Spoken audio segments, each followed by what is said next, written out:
work. So, we've worked with other agencies as well. There's been times where we've collaborated, and there's plenty of times where I look at the list and I say, how the hell does this person make sense for this campaign? So even, in fact, to throw it back at you guys, even brands and organizations at times, from a consumer's perspective, they do get it wrong. So, we're only human, it does happen, but you guys are the ones speaking now, but it doesn't mean you're also perfect. I'm sure you've had some campaigns where you've made those mistakes, saying this person probably fits, this person probably makes sense, and it doesn't end up happening the way that it does. But the key thing, which seems to keep repeating itself throughout this discussion, is positioning. Why is it that you would want to work with an Avani or a Jameson or a Morsi?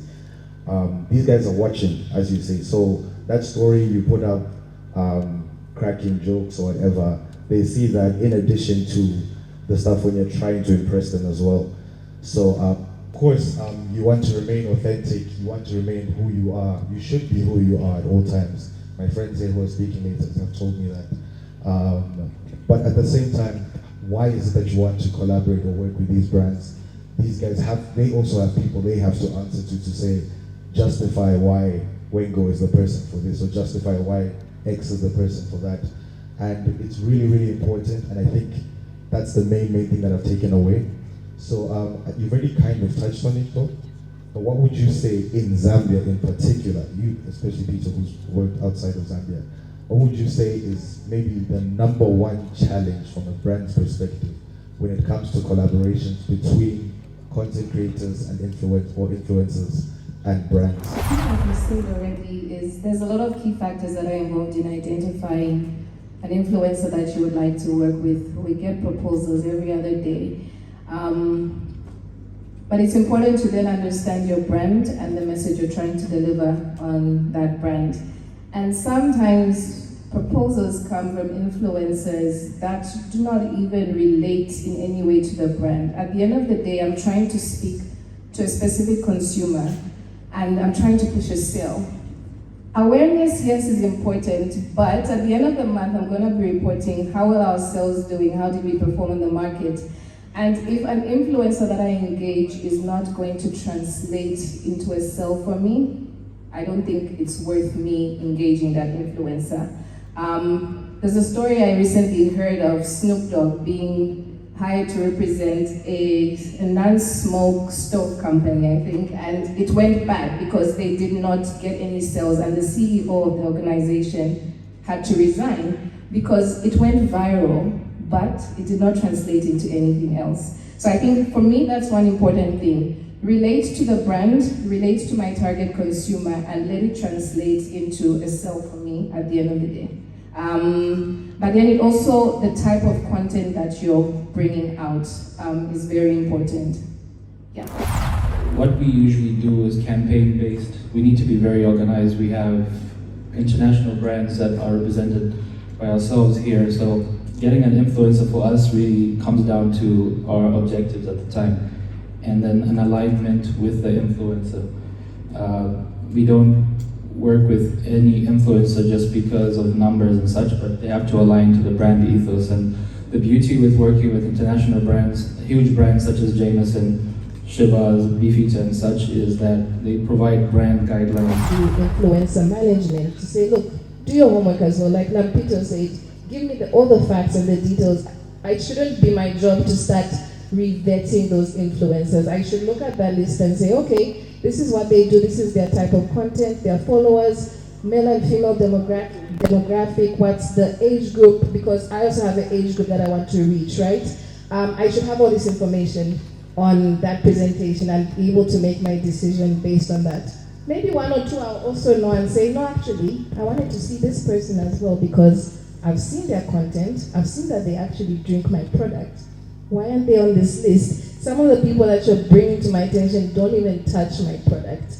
And you'll find situations where you engage an influencer and in the back they're saying bad things about your brand. They don't even like your brand. So why bring that influencer there when I want an influencer that is going to relate to my brand, love the brand, and speak for it even beyond that contract.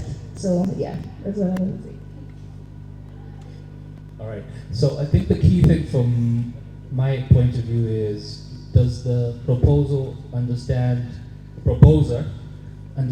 our objectives? And I know it's not your job as an influencer to know what our business plan is, etc. But if you don't even know what our product does, what our key thing is, I work for a spirits company, not a marketing company. We don't manage influencers. What we do is we sell spirits. If you can help me sell these spirits, and if you understand clearly what we do, and you can share that in your proposal, that helps me a tremendous amount, because that's like half the conversation. Most times people reach out because they're special, they're great, everyone loves them so much, and they have so many followers. But we sell spirits. Ultimately, in the end, we do connect to people in meaningful ways. We have events, we have all sorts of marketing campaigns, but primarily our objective is one objective: to sell spirits. So if your proposal is very clearly showing how you can provide value and also understanding our business landscape, we have campaigns. If you reach out to me on a dreary Saturday morning in December, and you want to work with us on the Jameson Connects, which happens in April, we might not be able to achieve that goal. So it takes a bit of time, but maybe just reach out to the brand representatives. You might not be able to get a phone call or a meeting immediately, but understand the business that you want to work with. Because if you're asking for money, you need to give something in return. And that's just looking at it at the base. There's a whole story behind our brands, etc. But we really need to go to the nuts and bolts of what it really is. We don't just want to see you with great pictures. It's great to see that, but what does that do in the end? It's a bit too capitalistic, I know, but it has to be true. Thank you. So for us, there really is a strict vetting process in how we look at influencer engagement, in how we're going to engage with an influencer. There's a lot of vetting their social media pages. What are you up to? What's your personality like on social media? Like Daniel said, do you just post ads because that means you're a quick buy? Meaning people can just come to you and it's like, oh, okay, this is a quick buck for me. I can just sponsor this post and I move on to the next. That for us is a big red flag. We'll get into that much later. But we really have a strict vetting process. What do you do? What's your archetype? Are you actually able to provide to us what we can provide to you? We have to have a synergy in how we work. So there's really a deep dive process which we can talk about in depth if anyone has any questions, but we really go into your social media, look at your followers, look at your organic followers, which are your bot followers, and there's a trend of bot followers in Zambia. So once you have that and it's a high rate, that's a red flag also. There's many red flags that come up, but there's no no's in our world, I believe. There's always a way you can work around people. There's also the objectives of the campaign. If I have a campaign where I need to create sales, then I'll definitely reach out to a certain type of influencer. If I have one that I just need just brand awareness, which is very easy to do, I also have this different type of vetting process. So I think it's really just about how you come up to us, how you approach us, which is a thing that I'd really like us to discuss when we do get into the influence world, how influencers approach us and the proposers and how they're just not great. Greetings everyone, my name is Cedric Choma for Financial Insight Zambia, here at the Urban Hotel, which is the venue for the Content Creators Connect. Right now I'm joined by Daniel Machia, who serves as Trade Activation Manager for Pernod Ricard Zambia. Daniel, how are you doing? I'm good, thank you. How are you today, Cedric? I'm good. I would tell us what you do. Yeah, so I oversee brand experiences for Pernod Ricard brands in Zambia. Quite a little bit that goes on in the background for these events that you see, experiences, activations and such, but in general, it's our trade marketing wing of things. So that's basically what I do. I work with over 11 brands in the country, and those are only the ones we're currently activating. There's a little bit more brands than that, but yeah, so what I do is oversee the brands and all those experiences. Are you able to tell some of the brands that you work with? Yeah, so Jameson, Jameson Irish whiskey, I think very popular. Chivas, Beefeater, Absolute Vodka, Luc Belair. There's so many. Imperial Blue. Okay. We also work with Omega Tequila, Imbarosh Gin, Malfi Gin. The list goes on. Okay. Are you able to tell us about how important this event is to you as an organization? I think it's key because what we see is that there's a lot of knowledge gaps that influencers have. And what this does is connect the influencers to a little bit more of the business side, but also connects us to what their mindset is. Because I think, as they say, knowledge is power. This connection has definitely opened my eyes to a little bit more of what they're undergoing and what they're experiencing. And that's really what I think is the main value for this. It's connecting the different sides of the story and then aligning in a way that can help us grow and develop the industry in Zambia, which I think is at its infancy, but I'm very optimistic about this opportunity we have. Also, in your earlier panel discussion, you are really echoing the importance of being economically valuable, of what is between the content creators as well as the brands they work with or the organizations. Are you able to tell us exactly what is important to you and what do you look at when you're trying to identify a content creator to work with? A brand alignment. Brand alignment is key. What we've seen is that there's an influx of lifestyle influencers. Meanwhile, there's a lot of opportunity in travel, adventure, cooking. There's so many different spaces, but there's an influx in the space which involves a less amount of work, let's say, because you can take a picture at a hotel and post it, get some likes. But I think there's a way or an opportunity for influencers to definitely leverage their consumer base, let's call it their followers. Right? I don't think people are taking complete advantage of their followers, and I don't mean advantage in a bad way, but utilizing them adequately. That's a big opportunity that I've seen, and I think brands can leverage that by being a fly on the wall, a refreshment at their events or in their experiences. There's a lot of room for growth, and I'm very optimistic about it, like I said. Also, you mentioned that it's important, I think even just now if I mentioned it, it's important for content creators to understand their numbers, to understand their followers. How important is it for them to have those analytics broken down when they come to you with a proposal? It's important in that they understand what the brand is doing. The more you understand the brand, the better it is for me to make a decision on whether we can work with you or not. And obviously I'm not making this decision solely, we have a whole team. And we also have brand guidelines. And the reason we have brand guidelines, I just highlighted to you that we have so many different brands, which are all spirits. It's very easy for one to cannibalize the other. So if we have very specific brand guidelines with specific information saying this is a demographic we want to work with, and you can speak to that demographic, it becomes easier for us to then work with you. Understanding the business is half the way there. Understanding what exactly we do before you interact with us makes it way easier for us to execute whatever project you have. Sit down with me, maybe a phone call, email and such, at least try. There's been very few of those interactions. I think over the past 7 or so years that I've worked in this, I haven't had more than 20 people ask me to sit down and understand what the business is about or how they can add value and such. So there's a lot of opportunity there. Also, sticking to the numbers, you have mentioned how it's a followers game amongst the influencers. I think on your panel discussion you mentioned that. But you also don't really look at the numbers, you look at the engagements and the value regardless of the amount of followers that they may have, because that is what ties into the value that you create. Are you able to break that down and sort of explain how that links towards your company objective of actually achieving growth in revenue or sales? Well, so it's not necessarily a followers game. It does play a role in the decision-making process. However, the key thing is really how ingrained are you in your community, the community that you've curated. How have you got into that to the point where you understand each other? It's an ecosystem that when you go in, you can definitely feel it's a palpable energy with that community. So to what extent are you integrated into your community?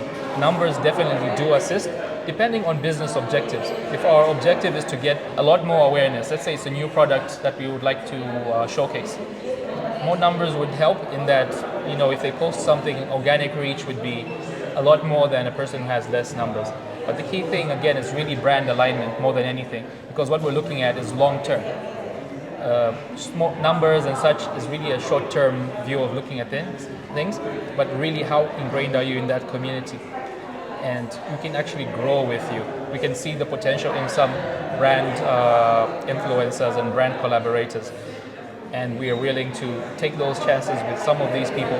We do a lot of collaborations which are seemingly at a small scale. But when you think about it, we're doing work with visual artists, fashion designers, and they're doing things at the fringes that will definitely push Zambian culture, not now, but maybe 5-10 years from now. So for a brand which is older than I am, obviously, you know, for brands like Jameson, over 200 years old, this brand will be alive way before me. So you want to sustain that ecosystem, and you want to make sure that you get the type of people that align to that type of thinking. And I think we have quite a bit in Zambia. Okay, and then in closing, what advice would you have for some upcoming content creators or some content creators out there who might want to approach you with a proposal? Should they, how can they reach you? Any word of advice for them? Yes, I think you should understand the brands that you want to work with. If you reach out to me and say, I'd like to work with one of your brands, again, now you're giving me a job to start researching for you and like, oh, what does John work best with, you know? Yeah. It's fine. However, the more detailed, the better. So understand the brands. Do some research on Pernod Ricard in itself. What is the ethos? What is the essence? But go specifically and deep dive into the actual brand. So if you want to work with Jameson, for instance, go to the website, learn about the brand and its history. Again, not giving people too much work, but I think it's key for them to then know that, cool, based on that, the trajectory that the brand wants to take in this few years, I can be able to plug in at this point. So, and I've also seen that the trend is that they have a Jameson Connects event, or they have this type of collaboration, etc. So understanding the business side of things will help you get a quicker response, because from our end, that's how we make the decisions. Like I stated in our meeting earlier, in our panel discussion earlier, we're a spirits company, not a marketing company. Marketing does play a role in how we then sell our spirits. So playing that role is key. Okay, Daniel, thank you so much for your time and for your insights. Thank you so much, Cedric. It's been a pleasure. I had a great time. And joining me right now is Nampito Nachula, who is the founder of Keba. Nampito, how are you doing? I'm good, thank you. How are you? I'm good. So tell us about why is the importance of you being at this event, and why are events like this important for the community? Okay, so I think they're important because they assist in helping the content creator or influencer out there to understand how brands work, how corporate governance works, how hierarchy works, how financial insights work in the marketing space. So I think that's what I really want to impact on in this session that we're going to have. Okay, and also are you able to tell us a bit about what your agency does, who do you work with, and what is your focus area? Okay, no problem. So I work with brands such as MTN, Minor Hotels I've worked with, that's the Avani and Royal Livingston brand, with FNB, Bank of Zambia, a whole bunch of other brands, international, and then I've done internationally, worked with Comcast, with Wix, and Drag Dropper. These are SEO selling platforms and website selling platforms. Yeah, so in terms of content creation, how this plays out is that I basically run their content creation, create it myself most of the time, or with a team, and we just see how we can get the best results for our clients. And yeah, we do marketing, digital marketing, branding, but mostly digital and traditional marketing. Okay, so earlier you did mention that it's important for creators to understand what organizations look at when they're looking to work with a particular creator. Yes. Are you able to tell us exactly what do they look at? Is it the numbers, is it the followers, or what is it that is most important for a creator to sell when they approach a particular organization? Okay, not a problem. So when it comes to engaging an influencer, what we really look at, besides the numbers are really not the biggest thing we look at. We look at your engagement, and we look at how authentic your content is. If you are showing us that you're just trying to sell a product and whatnot, most of the time we know that you're just a seller, you're not really an influencer.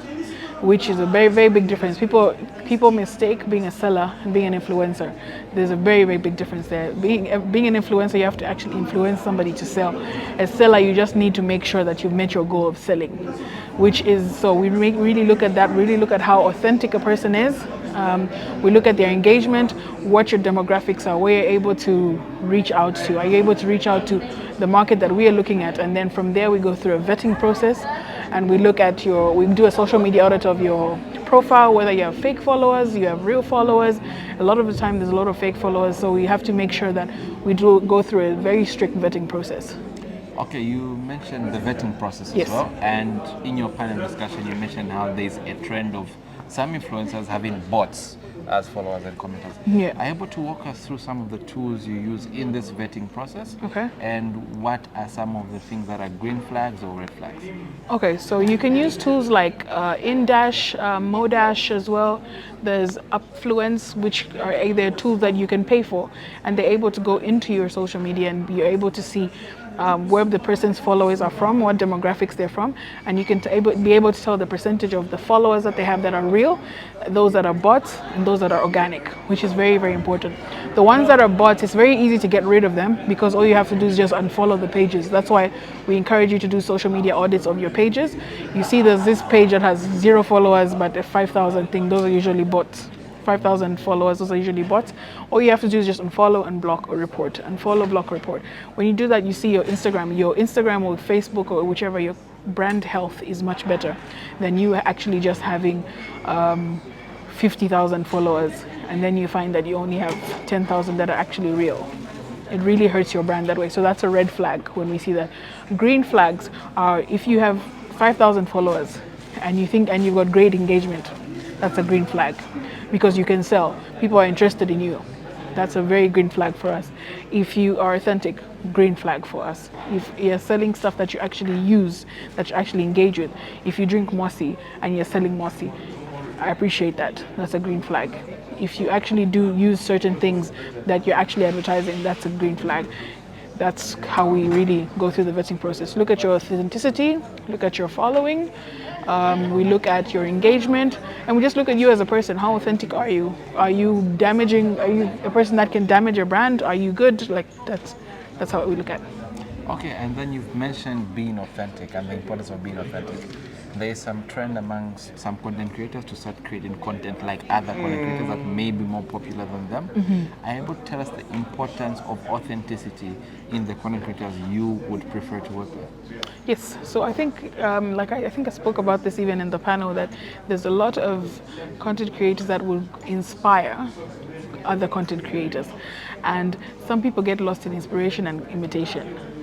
So I think there's a lot of imitation that happens when you follow. Like if I follow you and I want to create content like you, everything I'm going to do is going to be like you, and then I would have completely lost myself in what I'm trying to do. So as much as possible, we really try to look to make sure that you are authentic with yourself, because content creation, as much as it's a job, it's also a lifestyle. You have to really be able to push yourself and say, okay, I'm going to do this because this is how I want to live. I want to live my life in this certain way. You need to make sure you're not diverting from who you really are in everything that you do. If you don't drink alcohol, don't push to sell Mosi. If you drink fruticana and you don't drink this certain type of fruticana, let the companies know that I drink fruticana but I don't drink this type, so that, and you need to let your audience know as well. It can't just be you saying, oh no, I can do this, no, anything I can do, no. Joining me right now is Jay Harris, who is the CEO and founder of Disruptive Media. Jay, how are you doing? I'm blessed, thank you for having me, I appreciate it. Glad to have you. So are you able to tell us what exactly does Disruptive Media do? Yeah, so we're a multifaceted business looking at 360-degree content creators. So we do everything from production, so we produce shows for likes of BBC and other commercial and private entities. Creative strategy as well, where we work individually or in groups with content creators to come up with brand identity, creative strategy, social media plans, whether we're facilitating those ideas and then producing them or creating decks for them to go and pitch. And then we also work in educational institutions. We've got a media syllabus that is based around creative enterprise, which is nationwide as well. So a fair few things. a fair few things. It's very interesting. Able to tell us about why you are at this event, Yeah. what you have seen, and why this event is important. I came to Z firstly 2002. Like, my wife is a proud member. I love it here. And actually, what's really exciting is seeing how in the UK it's quite a saturated market, whereas here it feels we're at the beginning of a wave. So like events like this that Time Media have put on, creating a community and environment for young creators to come down and learn and absorb information from industry experts, hear from brands. For me, that's super important. And so the reason I'm here is to hopefully add value based on 20 years experience in the West, but also because I'm excited by what's coming with that next wave. And whereas I think Zambians are quite cynical, we're behind, actually I look at it as a real opportunity to say, yeah, but the wave's coming and we can learn all these lessons over here so that we can maximize the opportunities as and when they come. And also, what are some of the things that you have identified in this market that particularly make you proud? And where do you see the trend going? I've not got a crystal ball, and so for me to predict where the market in Z's going at this point, I think that would be misplaced for me to say. What I would say is my first observation is there's a real willing from brands to embrace new media, which is super exciting, like seeing some of the brands here today saying, look, this is how you reach out, this is what we're looking for. That kind of receptive kind of inclusivity is really, really nice. And in terms of where it's going, I think that will be dependent on where the brands want to take it, in terms of how much they want to integrate content into their marketing strategies, and then how many content creators there are who are creating their own content, creating their own communities, and then selling that community and that audience into brands as well. So yeah, I think the headline is it's just really exciting to see what's on the horizon. I wouldn't necessarily predict exactly, but having seen what can happen in the UK and seeing people creating really successful businesses around their own personal brand, I mean, that's really exciting for Zambia. Also, you mentioned earlier about how you're coming from a different market that's more saturated to here. My question is on the expertise gap from that saturated market and here. Have you identified any gap at all, if there is, between this budding market and the one that you're coming from? As well as you mentioned the syllabus that you actually provide. Is this a way of addressing that gap? There might not be the depth of experience here, but there's certainly experts who can add value.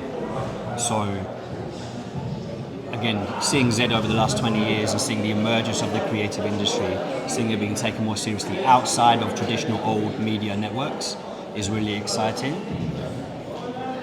Which, as a result, is going to take a minute for there to be the amount of experts necessary to guide the next generation. But actually, today, if you look at the depth of guests and the depth of contributors, it's definitely present. My question is how receptive the next generation are going to be to absorbing those lessons.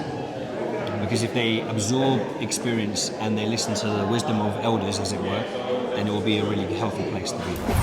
Thank you so much for being part of this show. Thank you for your welcome as well. I appreciate it. And also, able to tell us a few words in Bemba. You mentioned that you're a proud Bemba. No, in the land I Bemba panono, not enough. Not enough. But Nato Telasana, Zakomo, I appreciate you. All right, thank you so much. This has been Insight Chuma for Financial Insight Zambia. Get to know.